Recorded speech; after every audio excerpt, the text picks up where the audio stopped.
तो भैया यहाँ पर बार्सिलोना वर्सेस रियल मैड्रिड होने वाला है, यानी कि El Clasico in the Spanish Super cup final.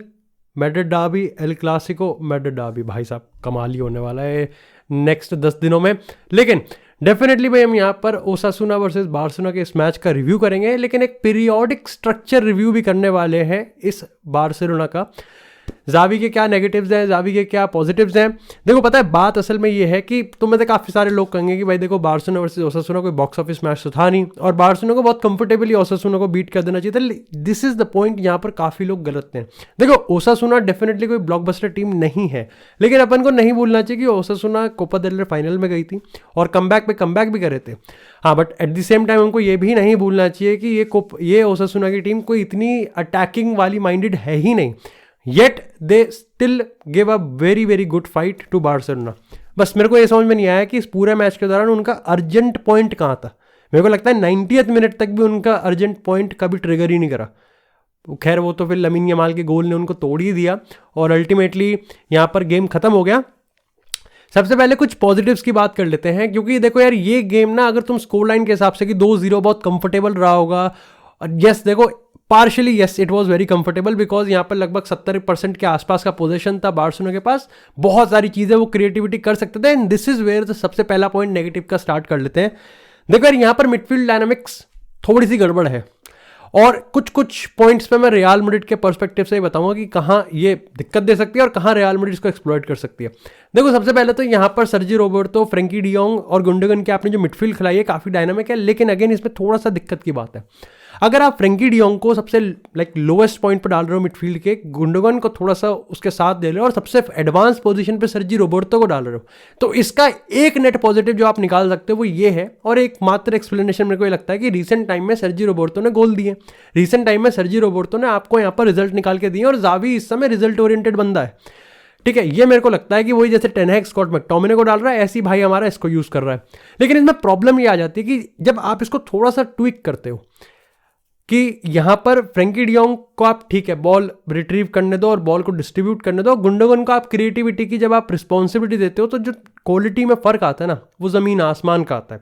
और इसका भी सबसे स्ट्रेट फॉरवर्ड, जो कि मेरे को लगता है कि इनएविटेबली कभी ना कभी जावी इसको इंप्लीमेंट करने ही वाला है, जैसी पेड्री फुल फिटनेस पे आएगा। लाइक सेकंड हाफ की अगर हम बात करें तो पेड्री ने जैसी वो रिस्पॉन्सिबिलिटी सर्जी रोबर्टो से ले ली, एंड पेड्री और गुंडोगन ने यहाँ पर थोड़ा थोड़ा स्विच करा कि क्रिएटिविटी को कैसे मैनेज करना है। एब्सोल्युटली ब्रिलियंट, मजा आ जाता है इस मिडफील्ड को देखने में, वो शो बोटिंग वगैरह वगैरह एवरीथिंग वॉज पिन पॉइंट यहाँ पर काम बन जाता है। तो वो एक दिक्कत की बात है कि आपकी मिडफील्ड अभी भी स्टेबल नहीं है। दूसरी चीज ये पर्सनली मेरे को फील होता है, अब देखो यहाँ पर जब भी एक टीम अटैक करती है तो ऑफकोर्स काफी सारे ऐसे डिसीजन होते हैं जहां पर टीममेट्स थोड़ा सा डिसअपॉइंट होते हैं, बट शुरुआत के फर्स्ट हाफ की शुरुआत में यहाँ पर बार्सिलोना के पास अच्छा खासा अटैक बन रहा था। मतलब मेरे को ऐसा लगता है कि सारे ही डिसीजन जो बनाते हैं वो इनकी टीममेट्स को पसंद ही नहीं आते, और इसमें मेन रोल तो लेवेंडोव्स्की है। मैंने पूरे मैच में पर्टिकुलरली जब से मैंने इस चीज़ को नोटिस करा था, मैं और ज़्यादा इस चीज़ को पढ़ना चाह रहा था कि ये लेवेंडोव्स्की कर क्या रहा है, क्या बॉडी लैंग्वेज है। जहाँ शुरुआत में मेरे को बहुत सारे टीममेट्स ऐसे दिख रहे थे जो कि पर्टिकुलरली रफीनिया के डिसीजन मेकिंग पे इरिटेट हो रहे थे या फिर किसी और के डिसीजन मेकिंग पे इरिटेट हो रहे थे। मतलब लेवेंडोव्स्की का तो इतना विजिबल होता है ना, और ये थोड़ा सा अटपटा लगा। ऑफ कोर्स यहाँ पर किसी के लिए हो सकता है, किसी के लिए नॉर्मल हो सकता है। Do let me know in the comment section कि तुमको भी ये चीज़ थोड़ी सी एक्सपीरियंस हुई क्या, कि बार्सिलोना के प्लेयर्स को ज़्यादा ही दूसरे के डिसीजन मेकिंग पे क्वेश्चन मार्क खड़े करते हैं, एंड पर्टिकुलरली लेवेंडोव्स्की तो बहुत ज़्यादा करता है। खैर भाई साहब का नाम लिया तो भाई साहब पे ही बात कर लेते हैं।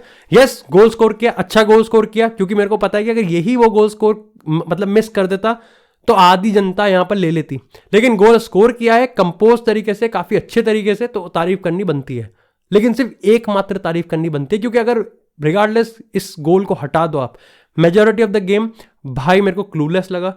मतलब टीम से कनेक्टिविटी कटी हुई है, पोजीशनिंग बैड है, और अगेन जो चांसेस हैं किस तरीके से वो क्रिएट कर रहा है, किस तरीके से सामने वाली टीम को थ्रेट दे रहा है, भाई वो भी बहुत मिनिमल है। अब देखो तुम्हें तो काफ़ी लोग कहोगे कि हाँ लेवेंडोव्स्की को स्ट्रेट अवे यहाँ पर आप हटाओ और विक्टर ओगे को लेके आओ।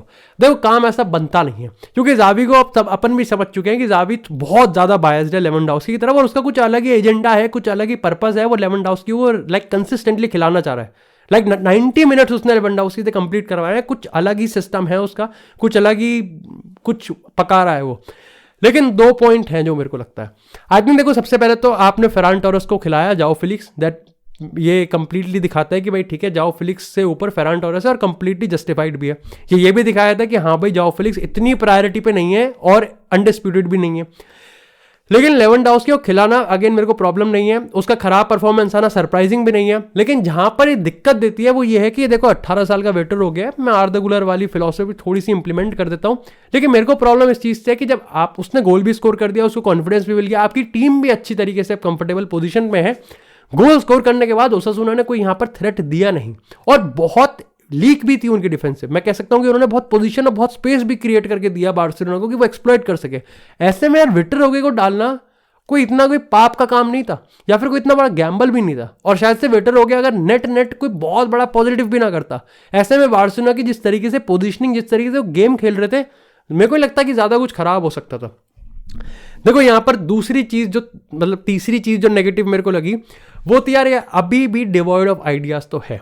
देखो यस, मैंने मिडफील्ड में तारीफ करी गुंडोगन की, लेकिन आइडियाज में क्रिएटिविटी अभी भी लैक करती है और ये बार्सिलोना के इस गेम में दिखा साफ साफ कि यस, अगर लास्ट के कुछ टाइम की बात करें तो यहां पर जाओ फिलिक्स ने काफी सही क्रिएट करके दिया, पेड्री यहां पर सही था, गुंडोगन तो भाई मतलब अलग ही है, गुंडोगन सिस्टम तोड़ सकता है, गुंडोगन गेम स्टेट को चेंज कर सकता है। बट अगर ओवरऑल मोटे मोटे तौर पर अगर आप देखोगे तो अभी भी लगता है कि इस बार्सिलोना की टीम में आइडियाज की थोड़ी कमी है, and that is not individual. ये मेरे को लगता है कि टैक्टिकल फ्लॉ है जो कि जावी को आने वाले टाइम में इसको इंप्लीमेंट और इसको ठीक करना ही पड़ेगा। अब बात कर लेते हैं थोड़े पॉजिटिव्स की।